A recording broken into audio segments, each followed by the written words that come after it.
மூடு Panikkadu episode 15. உண்மைகள் கசக்கும்னு சொல்லுவாங்க, ஆனா இங்க உண்மைகள் உயிரையே குடிக்க பாக்குது. சுஜிதா மனசுல இருந்த பாரத்தை எல்லாம் கொட்டி தீத்துட்டா.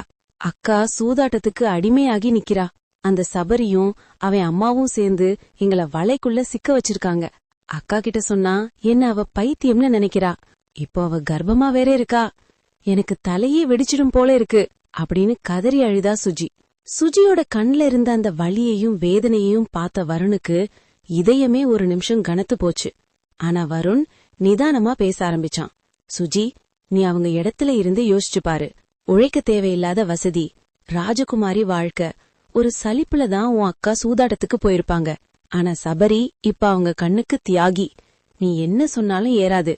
இடம் பொருள் பார்த்து பேசி ஆதாரத்தை சேகரி சுஜி அப்படின்னு ஒரு புது வழியை காட்டுறான் வருண். சுஜிக்கு அப்பதான் உரைக்குது. நீ யாரு நீ கேக்குறா.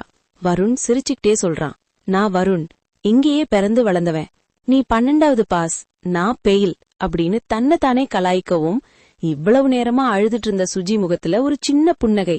அவ கண்ணும் லேசா சிவக்குது. ஆனா அந்த சந்தோஷம் நீடிக்கல மக்களே. சாயங்காலம் சுஜியும் வருணும் வீட்டுக்கு வர்றப்போ வாசல் தெளிச்சிட்டு இருந்த லாவண்யா இவங்கள பாத்துட்டு எகிர்றா. வருண விசாரணை செஞ்சு தொலைச்சு எடுத்துடுறா. வருண் அங்கிருந்து எஸ்கேப் ஆக லாவண்யா அடுத்த குண்ட தூக்கி போடுறா. சுஜி, உனக்கும் ஜெகதீஷுக்கும் கல்யாணம் பண்ணி வைக்க போறோம். அவன் லண்டன்ல பிசினஸ் பண்றான். சுஜி ஆவேசமாகறா. ஜெயில இருக்கிறவனுக்கு என்ன கட்டி வைக்க போறியா? உன் புருஷன் உன் தலையில மிளகா அரைக்கிறான் அக்கான்னு கத்துறா. ஆனா லாவண்யாக்கு சபரி மேல அப்படி ஒரு குருட்டு நம்பிக்கை. நீ செஞ்ச கொலைய மறைக்க அவன் எவ்வளவு செலவு பண்ணிருக்கான் தெரியுமா? அதுக்கு நன்றி கடனா நீ இத செஞ்சுதான் ஆகணும்னு சொல்ல. சுஜி, நான் போலீஸ்ல சரண்டர் ஆகிடுறேன் ஆத்திரப்படுறா. சரியா அந்த நேரம் சபரி உள்ள இருந்து வர்றான். என்ன ஊருக்கே கேக்குற மாதிரி சத்தம், உள்ள வாங்க அதட்டுறான். சுஜி கோவமா ரூமுக்குள்ள போக சபரி லாவண்யாவோட மூளைய மறுபடியும் செலவு பண்றான். பாத்தியா லாவண்யா, அவளை காப்பாத்துன என்னையே அவ இல்லனா பாக்குறா நயவஞ்சகமா பேசி லாவண்யாவ கட்டி பிடிச்சுக்கிறான். லாவண்யா உருக்கமா ஒரு சத்தியம் பண்றா பாருங்க. சாரி சபரி, கண்டிப்பா சுஜி மனச மாத்தி ஜெகதீஷுக்கே கட்டி வைப்பேன், இது சத்தியம். சபரியோட முகத்துல அந்த நிமிஷம் ஒரு வில்லத்தனமான வெற்றி சிரிப்பு தெரியுது.